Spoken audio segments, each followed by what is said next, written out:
Good morning fifth class. बेटा मैं maths में आप लोगों को चैप्टर नंबर 5 करवा रही थी, जिसमें हमने 5.1 एंड 5.2 कंप्लीट कर लिया था। फिर हमारी जब लाइव क्लास हुई थी तब मैं आप लोगों को एग्जामिनेशन टाइप क्वेश्चन समझा रही थी, जिसमें फर्स्ट टू फिफ्थ मैंने समझा दिया था और सिक्स्थ क्वेश्चन के लिए मैंने आपको कहा था कि वो आप खुद करिए। तो अभी इस वीडियो में मैं आपको ये सारे क्वेश्चंस एक बार दोबारा समझाऊंगी, एग्जामिनेशन टाइप क्वेश्चंस इनको मैं दोबारा समझाऊंगी और इनके सॉल्यूशंस भी आपको मैं करके बता दूंगी। ठीक है, तो एक बार आप ये वीडियो में ये देख लीजिएगा और बेटा आप लोग खुद से भी प्रैक्टिस कीजिएगा। ठीक है, चलो स्टार्ट करते हैं। देखो एग्जामिनेशन टाइप क्वेश्चन में फर्स्ट क्वेश्चन हमसे पूछा है 2 cans of water contain 25 and 45 liter water respectively. What is the measure of the largest utensils so that which can measure both cans completely?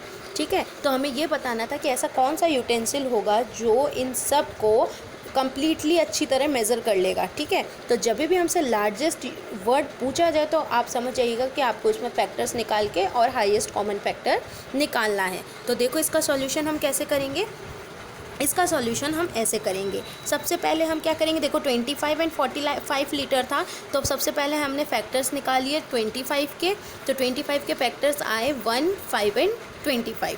फिर हमने 45 के फैक्टर्स निकाले, तो 45 के फैक्टर्स होंगे 1, 3, 5, 9, 15 एंड 45। फैक्टर्स कैसे निकालते हैं ये मैं आपको ऑलरेडी समझा चुकी हूँ। ठीक है, फिर क्या करेंगे, जब हमने 25 और 45 के फैक्टर्स निकाल लिए तो इन दोनों में कॉमन कौन कौन से हम वो लिखेंगे। तो हमने यहाँ लिखा common factors are 1 and 5।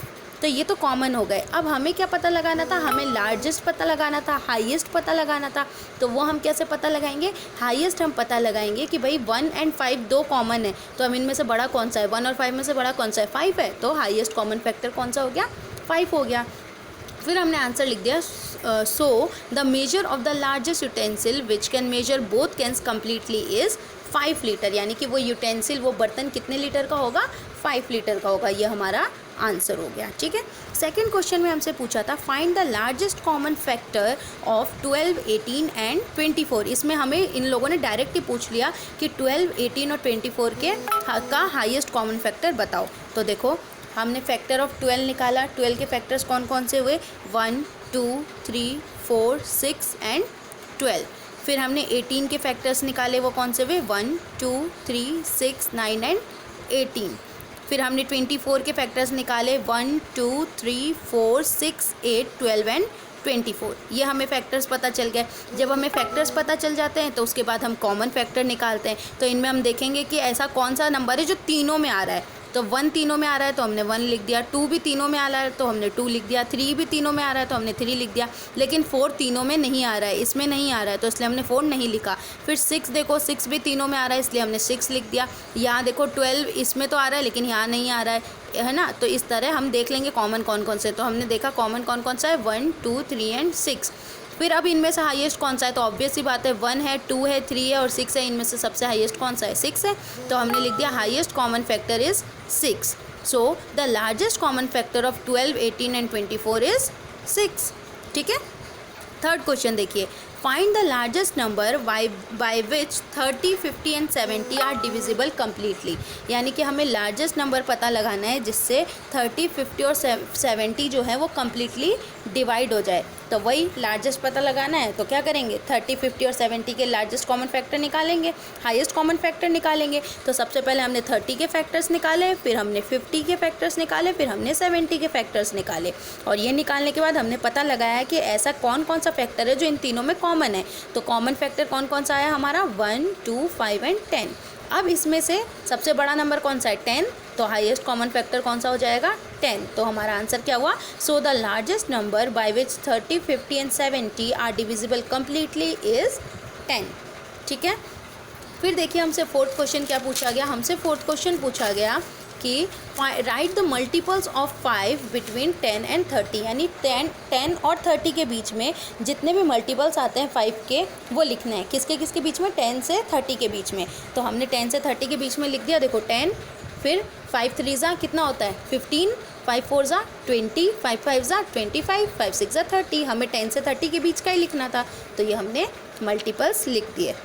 Next question हमसे पूछा है राइट 3 मल्टीपल्स ऑफ 3, यानी 3 के हमें 3 मल्टीपल्स लिखने हैं ना, ग्रेटर देन 22, लेकिन वो 22 से ज़्यादा होना चाहिए। तो देखो 3 7 जा कितना होता है 21, तो वो तो हम नहीं लिख सकते। 3 8 जा 24, तो देखो 24 3 का मल्टीपल भी है और 22 से बड़ा भी है, तो हमने लिख दिया। फिर 3 9 जा 27, 27 3 का मल्टीपल भी है और 22 से बड़ा भी है, तो हमने लिख दिया।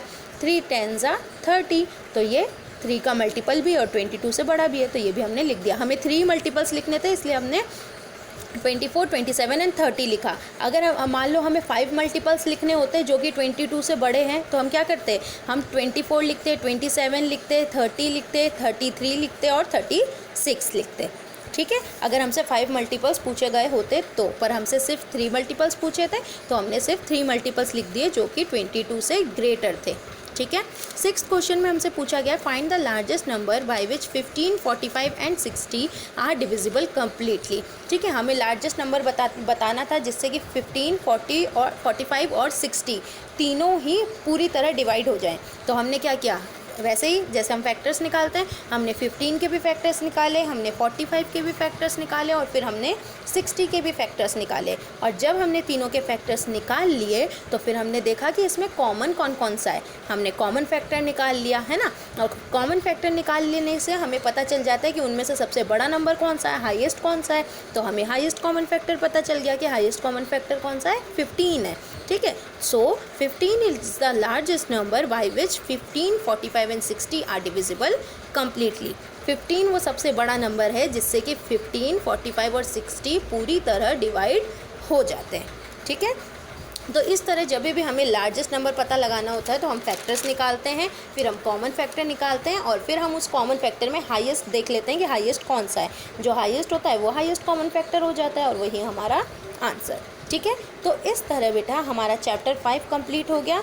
चैप्टर 5.1 और 5.2 हम ऑलरेडी कर चुके थे और ये एग्जामिनेशन टाइप क्वेश्चन मैंने अभी आपको करवा दिया है। तो ये वर्क एज इट इज़ आप अपने नोटबुक में कंप्लीट कर लेंगे।